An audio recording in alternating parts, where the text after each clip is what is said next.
The Haunted Toy Room. Once upon a time, in a quiet little town, there was a house that stood at the edge of the woods. The house was old and mysterious, with ivy creeping up its walls and windows that always seemed to be watching. Inside the house, there was a room that was unlike any other. It was the toy room, filled with old toys that had been forgotten and left to gather dust. But the toys were not as they seemed.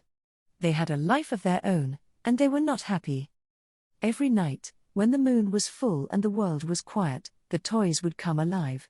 They would creak and groan as they moved, their eyes glowing in the darkness. They would play their games, but their games were not fun. They were sinister and dark, filled with malice and mischief. One night, a curious little boy named Timmy wandered into the house. He had heard the stories of the haunted toy room, but he was not afraid. He wanted to see for himself if the stories were true. As Timmy entered the toy room, he was greeted by a chilling sight.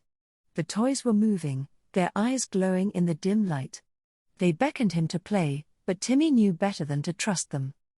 He tried to leave, but the door slammed shut behind him, trapping him in the room.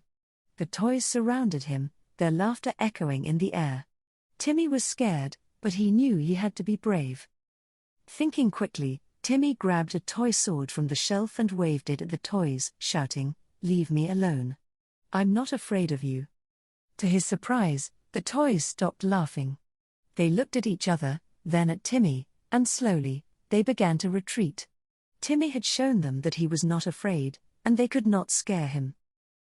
As the first light of dawn crept through the window, the toys returned to their places, their eyes no longer glowing. The door opened, and Timmy ran out, relieved to be free from the haunted toy room. From that day on, Timmy never went near the old house again. But he always remembered the night he faced his fears and stood up to the haunted toys, proving that even the scariest things can be overcome with courage and bravery.